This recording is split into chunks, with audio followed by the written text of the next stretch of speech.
Benvenuti e bentornati sul mio canale. Oggi vi voglio fare un video sugli assi da combattimento. Quanti sono gli spostamenti per poter sfruttare gli angoli per trovare i buchi nei vostri avversari, e quindi se non siete iscritti a questo canale vi consiglio di iscrivervi, così supporterete il mio lavoro e mi aiuterete a creare nuovi contenuti per questo canale. Vi lascio al video. Partendo dal presupposto che voi sappiate qual è la posizione corretta nel pugilato, gli assi di combattimento sono 4. Facendo un piccolo riassunto della posizione è linea punta tallone, ok?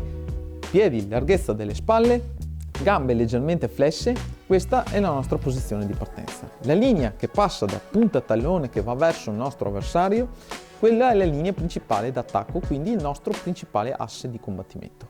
Gli assi di combattimento, come ho accennato prima, sono 4, quindi c'è la linea centrale davanti a noi, quella laterale, ok? Obliqua in avanti a sinistra, obliqua avanti a destra, ok? Che passa per questa direzione, ok?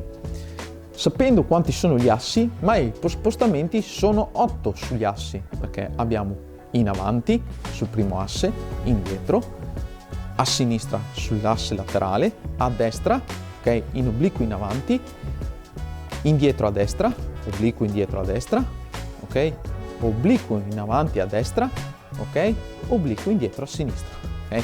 Quindi gli assi sono 4, ma gli spostamenti sono 8. Conoscendo questo, noi potremo sfruttare questi spostamenti per trovare gli angoli per entrare nella guardia del nostro avversario.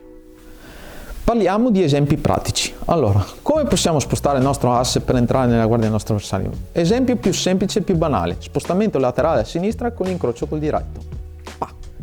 Io sono uscito dall'asse di combattimento, ho cambiato il mio asse e ho incrociato il mio avversario col mio diretto destro su un suo attacco che potrebbe essere un jab o un diretto destro a sua volta.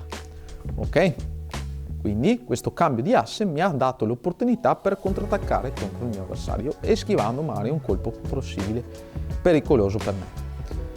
Questo è il primo esempio. Un avversario che mi viene incontro molto velocemente o comunque con molta foga, io potrei fare un cambio di asse con un perno col gancio sinistro, esco dal mio asse con il gancio, rientro di destro. Questo è un esempio per come uscire da un attacco in avanti del nostro avversario in uscita con il perno, cambiando l'asse di combattimento. Un altro esempio: possiamo fare, oltre l'uscita con il perno esterno, ok, possiamo fare anche un perno interno, sempre su un attacco del nostro avversario. Pam pam, è un cambio di asse, anche questo, ok? Benissimo. Questo cambio di asse è un cambio di asse di contrattacco, quindi in difesa. Possiamo fare cambi di asse anche in attacco, con il jab, col diretto sinistro, in questo caso che io sono un guardia sinistra, pam pam, girando sulla mia sinistra o girando sulla mia destra, ok? Quindi questo cambio di asse mi potrà dare un vantaggio tattico sul mio avversario, ok? Magari se è un guardia a destra, il mio avversario, quindi un guardia a specchio, io girando sulla mia sinistra lo metto in difficoltà perché mi dovrà sempre seguire. Parlando sempre di un cambio di asse in attacco, se io sono un brevilineo e combatto contro un longilineo, che cosa dovrei fare? Fare un avanzamento però col cambio di asse, quindi mi sposto a sinistra e destra per entrare con i colpi, cercando di tagliare la strada al mio avversario e cercando di schivare i colpi che lui mi porta, che potrebbero essere diretti o ganci, ok? Quindi facendo questi avanzamenti col cambio di asse a destra e sinistra mi potrebbe dare un vantaggio, perché faccio scivolare i colpi sul mio lato della mia testa per poter poi entrare con i miei colpi. Questo è un cambio di asse in attacco, ok? Benissimo. Che tipi di esercizi possiamo fare per allenare i nostri cambi di asse? Semplice, facendo shadow boxing, o chiamatelo vuoto, chiamatelo come volete. In allenamento o in riscaldamento possiamo allenarci sui cambi di asse. Quindi se non siamo molto pratici su questo tipo di allenamento, o comunque abbiamo appena iniziato, il mio consiglio è metterci un punto di riferimento. Un esempio semplice: mentre facciamo vuoto, sinistro-destro, cambio di asse, destro, ok? Questo è un esempio semplice. Oppure spostamento laterale a destra, in avanzamento, quindi movimento obliquo a destra, incrociamo col destro, pa, ok, pa, pa, e ritorniamo sul nostro asse. ok? Quindi facciamo un cambio di asse e cambio di asse di nuovo in attacco. Facendo questi esercizi, facendo shadow boxing, magari all'inizio lentamente per prendere confidenza col movimento, poi magari sempre più veloce per poter imparare a muoversi meglio. Avendo magari un punto di riferimento a terra, se non siamo molto pratici, possiamo imparare a fare il cambio di asse con i perni, ok? Pam pam, con i rientri, ritorno in posizione, all'interno, pam pam pam, e ritorno, ok? Pam pam pam, e ritorno. Facendo i perni, ok? Impariamo a muoverci spingendo, facendo i perni in attacco e contrattacco, pa, pa, pa, pa, pa, ok? Quindi impareremo a muoverci anche sui perni se magari non siamo molto pratici. Questi tipi di allenamento, che ce ne saranno migliaia da poter fare, di movimenti con le gambe per poter imparare, questi sono quelli più semplici. Logicamente, se andate a spulciare un po' in giro, troverete anche esercizi più complicati. Io vi elenco esercizi semplici da fare se siete alle prime armi, ok? Spostamenti laterali, ok, papà, perni, papà, con il vuoto, papà, ok? Torno in posizione, ok? In questo modo alleneremo tantissimo il movimento sui perni, spostamenti laterali, destra e sinistra, ok? Sulle schivate magari, ok? Ok? In questo modo imparerete a muovervi sulle gambe.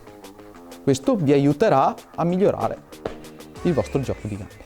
Errore più comune sui perni: trovarci incrociati sulle gambe, quindi spingere, andare troppo oltre con la gamba destra, ok? Andando troppo oltre con la gamba destra ci troveremo in una posizione di svantaggio e non avremo la rotazione per caricare i nostri colpi, ok? Questo è un errore comunissimo per persone che hanno appena iniziato il pugilato: andare troppo oltre con la gamba dalla posizione ottimale, che è quella larghezza delle spalle, punta tallone, ok?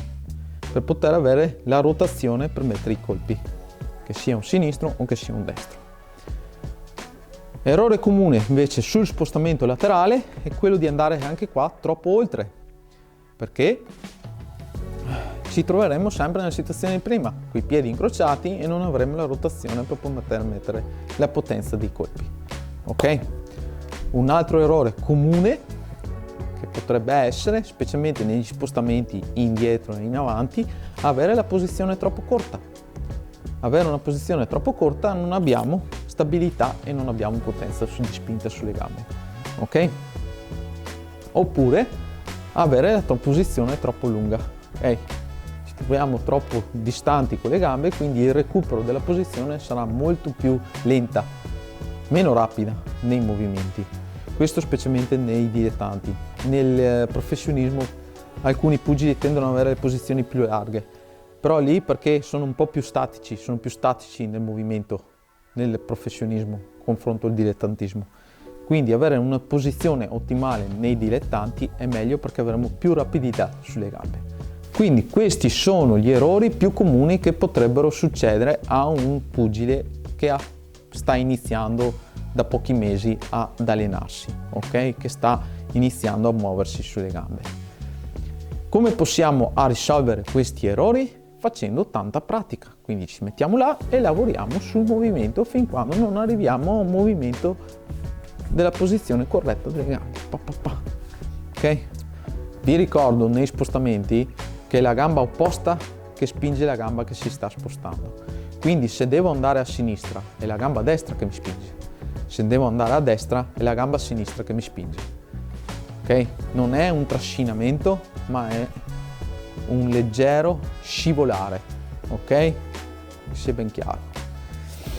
La stessa cosa nei perni: posto il peso sulla gamba davanti, appoggio bene la punta, è la gamba destra che mi spinge per fare il perno a sinistra, ok? Stessa cosa per la destra, per il perno interno, è sempre la destra che mi spinge per andare di là. Questa che fa il fulcro è questa che mi spinge, ok? Quindi imparate a muovervi bene sulle gambe. Più sarete bravi a muovervi sulle gambe, più sarete bravi a fare i cambi di direzione o comunque i cambi di asse in attacco. E questo vi potrebbe dare un vantaggio nei combattimenti, Mike Tyson che tra poco combatterà contro Jake Paul.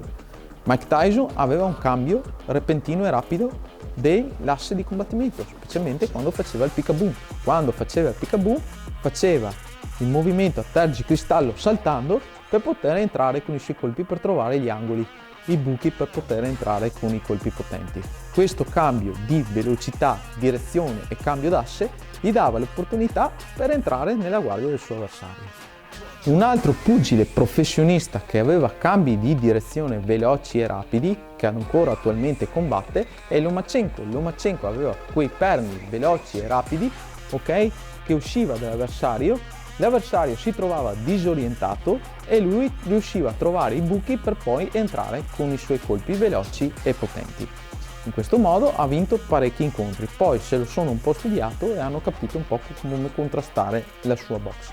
Però principalmente resta sempre un bel modo per uscire dagli attacchi degli avversari e mettere un contrattacco contro un avversario che si trova disorientato perché non ti trova più davanti e quindi si trova scoperto. Ok? Benissimo. Per supportare questo canale iscrivetevi al canale, attivate la campanella per restare aggiornati per i prossimi video e Olivan Box Academy vi saluta! Ciao!